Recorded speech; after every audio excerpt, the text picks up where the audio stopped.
we are a minute away. Let's think about doing a show now.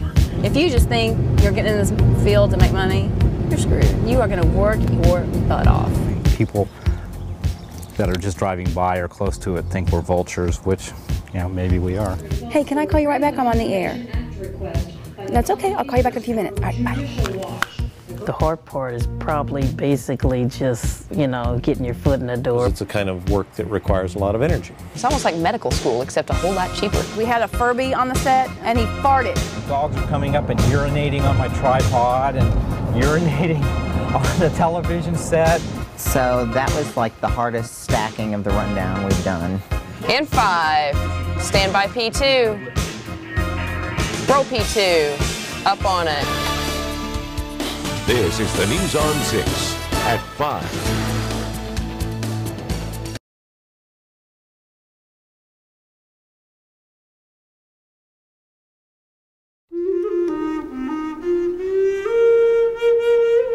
For the Western Cherokee Indians, the Trail of Tears ran out at Tahlequah, Oklahoma.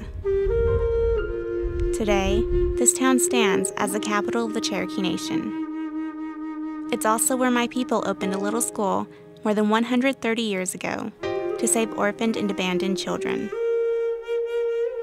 My name is Melissa Catron. I went to school here from 1997 to 2000. It's the first time I've been back to a basketball game since I played ball. Nowadays, I hear people refer to my alma mater as going from a school of last resort to a school of choice.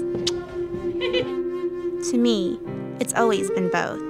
Going here has meant you've either had a tough life already or you're looking for a challenge. These days, you not only have to keep good grades, Divided by 4. you also have to stay out of trouble and you have to join in extracurricular activities, like girls basketball, which taught me that hard work learned on the court reflects a history of hard work at this school. And you've always had to be an American Indian. Before going to school here, I didn't know much about my Indian heritage. Now, I want you to know the story of my school, the story of surviving the odds and fighting for success. I want you to know that this is Sequoia's house.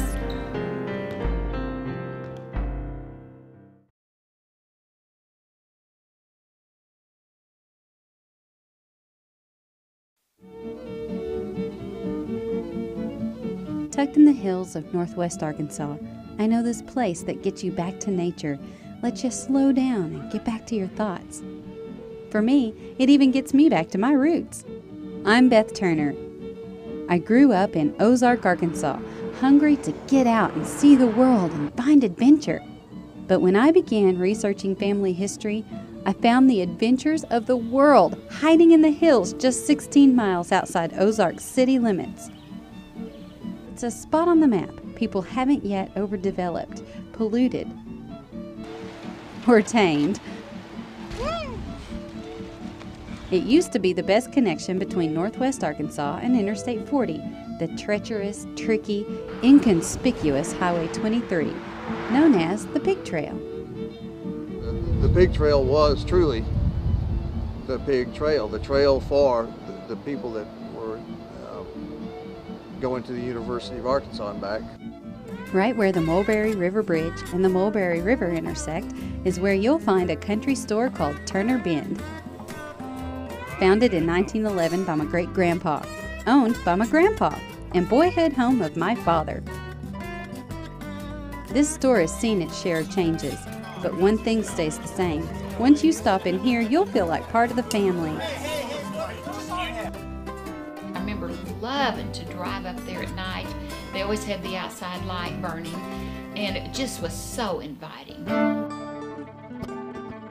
So here we go on a journey through my family's past, stories of outlaws and treasures of gold, where my ties to this land may bend but never break, here in the heart of the valley, no city lights up here, where the river runs wild.